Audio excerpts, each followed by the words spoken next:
வாக்யஜ்ஞேன கல்பதாம்.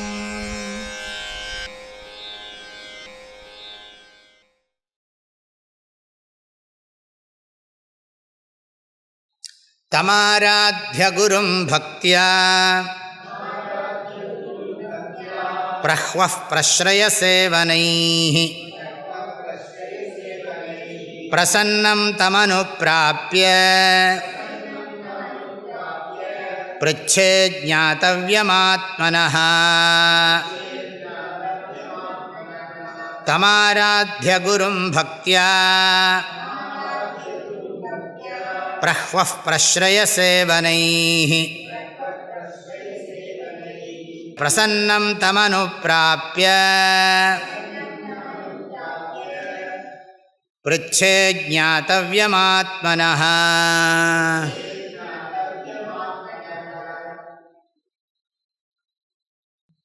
தம் குரும் ஆராத்ய ஞாதவ்யம் ப்ருச்சேத்.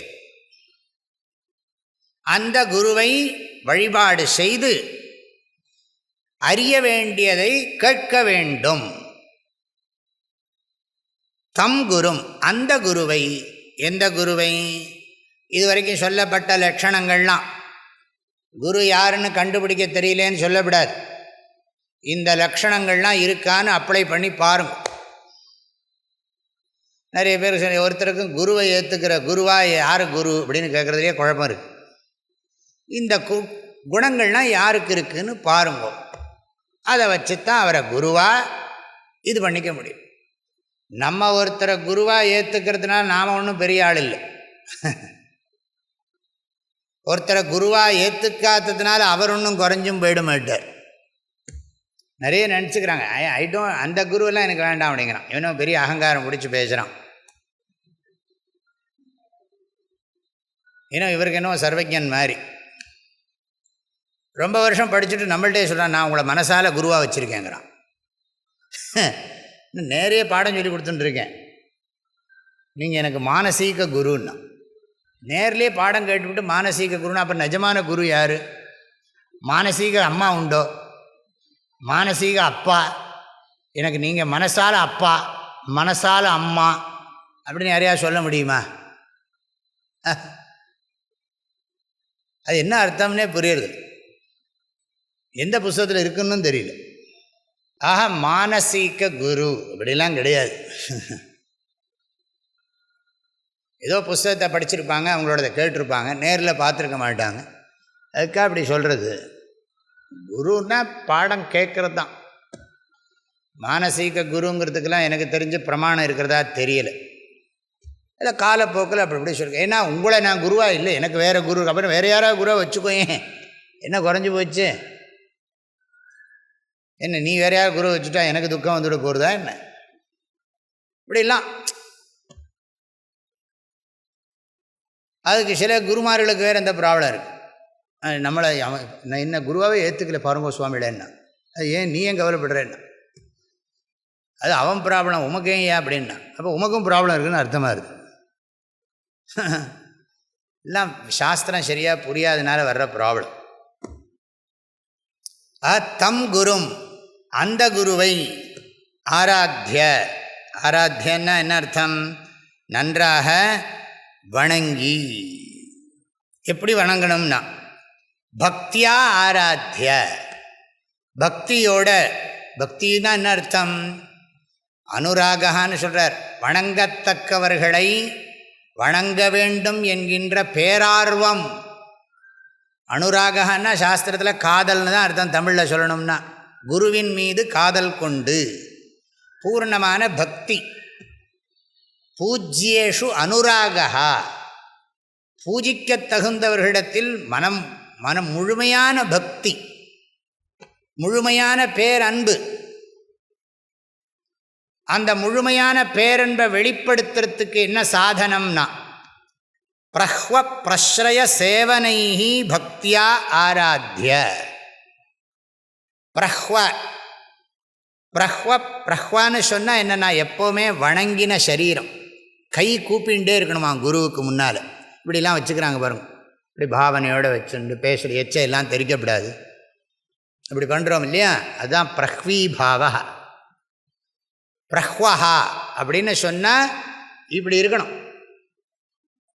அந்த பாவனையோட பத்தாஞ்சலி புட்டகாங்கிறார். பத்தாஞ்சலி புட்டகன்னா கையை கூப்பினவனாக இருக்கணும். அப்புறம் என்னதுன்னா பிரஸ்ரயம்னு சொன்னால் சொற்களில் பணிவு இருக்கணுமா. பேசுகிற பேச்சில் ஆச்சாரியாள் பெரியவாள் இப்படிலாம் சொல்கிறோம் இல்லையா, இப்படி மகான்கள் இப்படி சொல்கிறோம் இல்லையா, ஆச்சாரியாள் சொன்னால் நாங்கள் பண்ணுறோம், ஆச்சாரியாள் உத்தரவு பண்ணால் பண்ணுறோம், இப்படிலாம் சொல்கிறோம் இல்லையா, அதெல்லாம் பிரஸ்ரயா. பிரஸ்ரயனா வினீத வாக்துவம், பணிவான சொற்களை வெளிப்படுத்தும் குணம். சொற்களில் பணிவு தெரியணும். அந்த ஹியூமிலிட்டி, ஹம்பிள்னஸ் எல்லாம் சொல்கிறோமே, அது வேர்ட்ஸில் தெரியணும். உடம்புலையும் பாடி லாங்குவேஜ்லேயும் பணிவு தெரியணும். வேர்ட்ஸ்லேயும்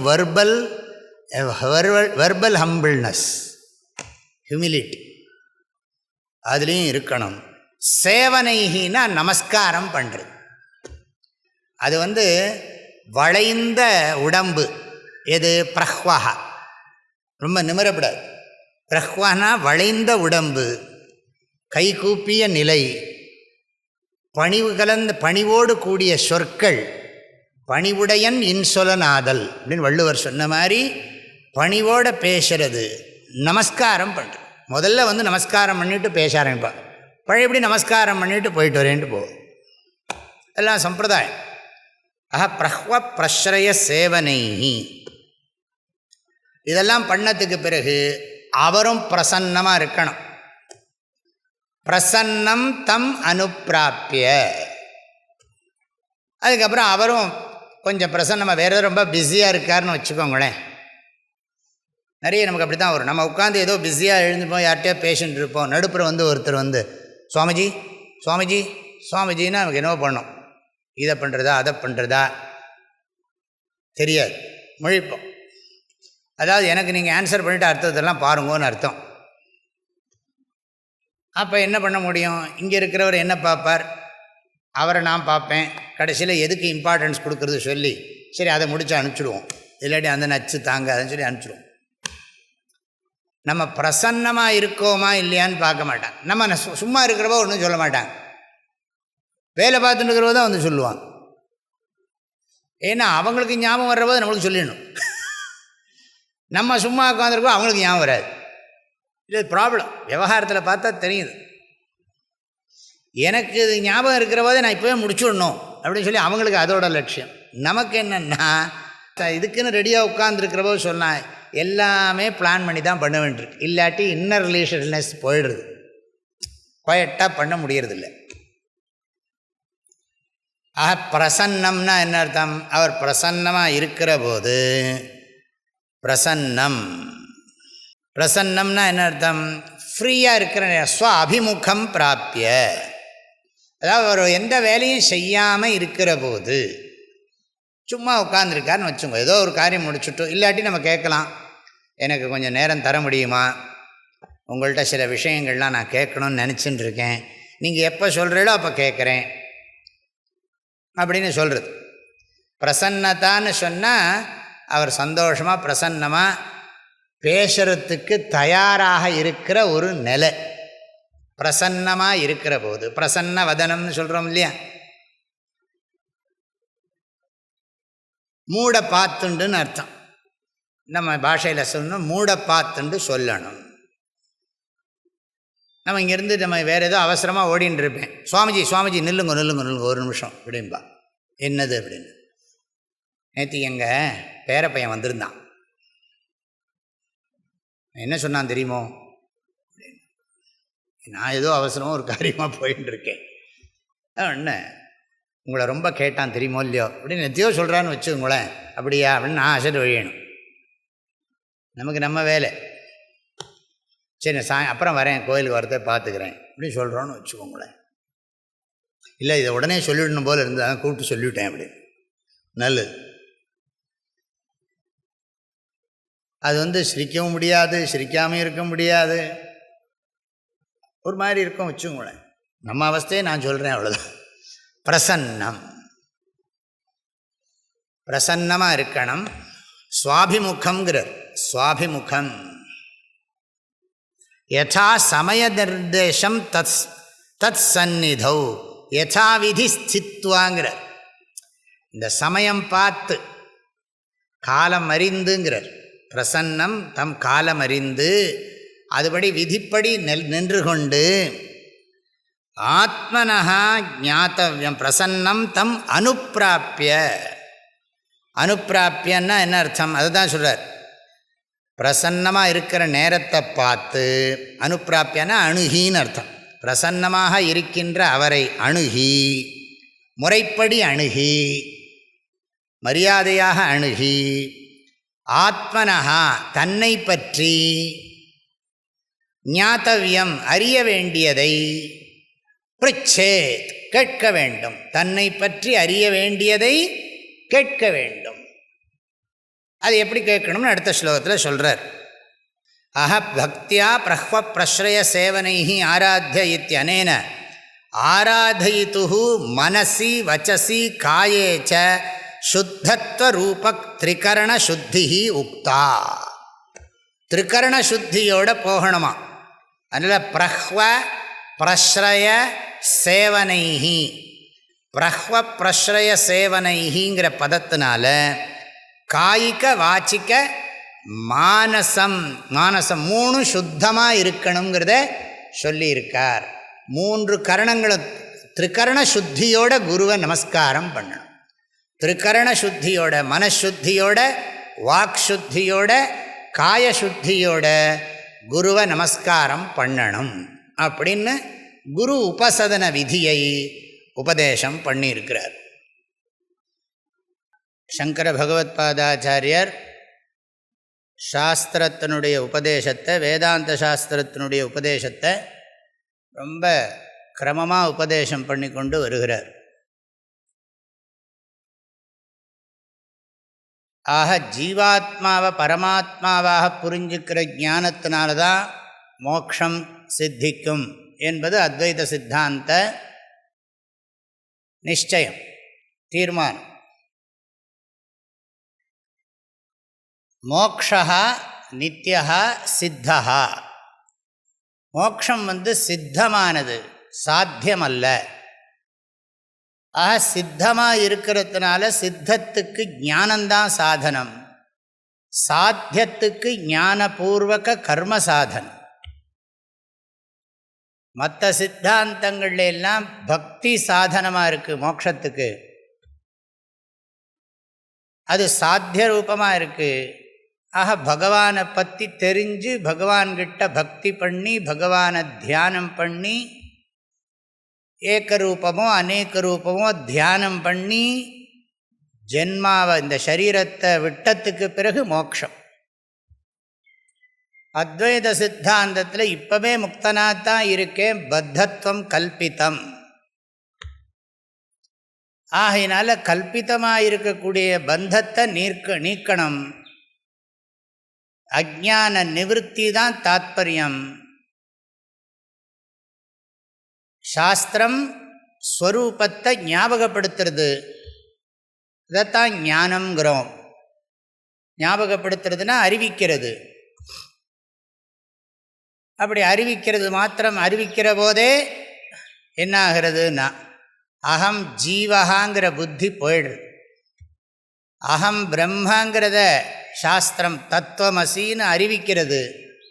அந்த பிரமாண வாக்கியத்தை நான் எடுத்துக்கொண்டு அந்த பிரமாணம் எனக்கு ஞானத்தை பிரமாவை உண்டு பண்ணுறது.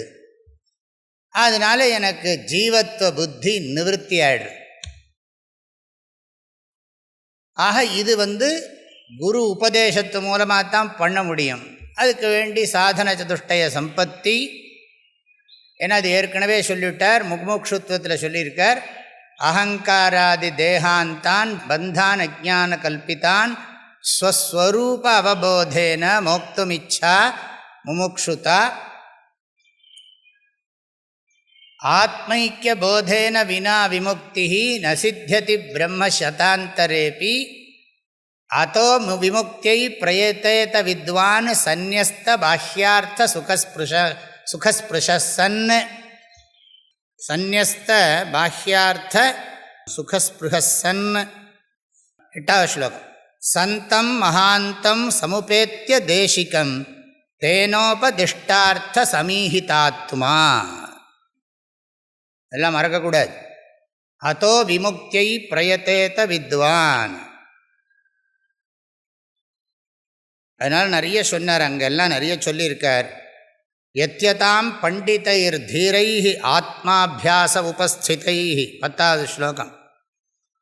வஸ்து சித்திர் விசாரேண நகிஞ்சித் கர்ம கோட்டிபிஹி சம்யக் விசாரத சித்தா ரஜ்ஜுதத்வாவதாரணா பிராந்தியோதித மகாசர்ப்ப பவதுக்க விநாசினி அர்த்தஸ்ய நிச்சயோ திருஷ்டः விசாரேண ஹிதோக்திதः ந ஸ்நானேன ந தானேன பிராணாயாம சதேன வா.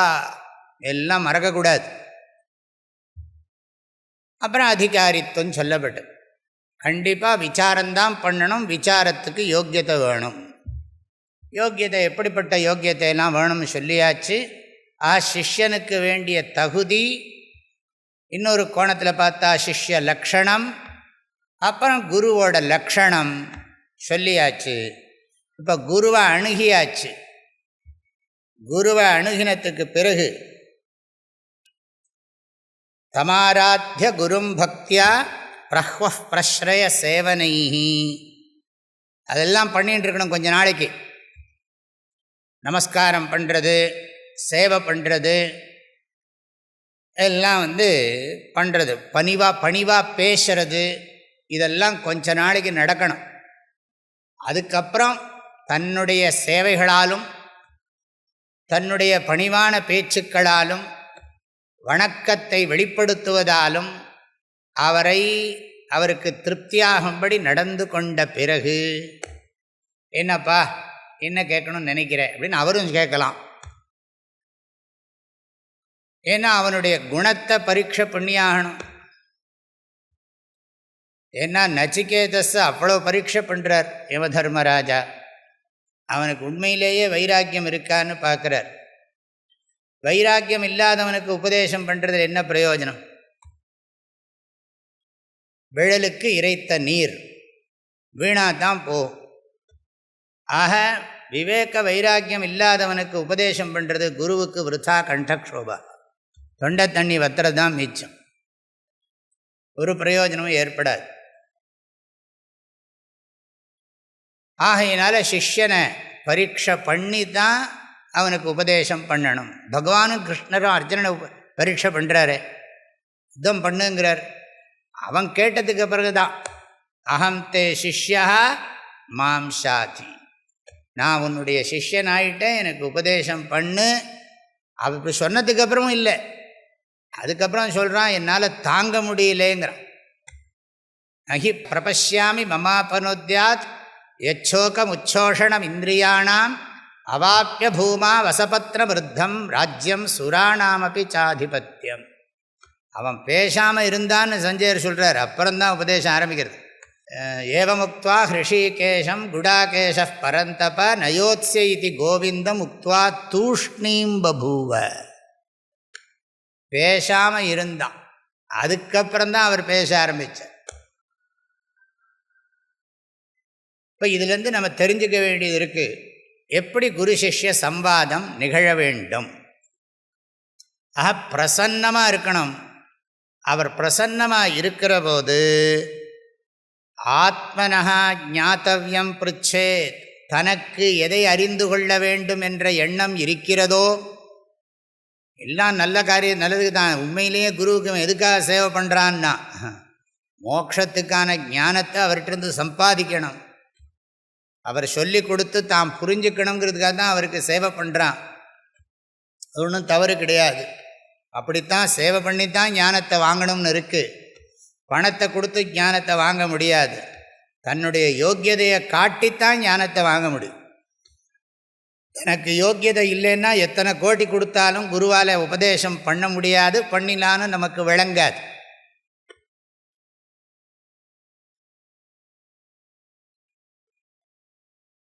ஆக பிருச்சே பிரசன்னம் தம் அனுப்பிராப்பிய, அவர் பிரசன்னமாக இருக்கிற நேரத்தில் தன்னை பார்த்துன்னு இருக்கிற போது, தன்னை பார்த்து இருக்கிற போது பேசணுங்கிறார். வேற எங்கேயாவது கவனம் இருந்தால் வேண்டாம்.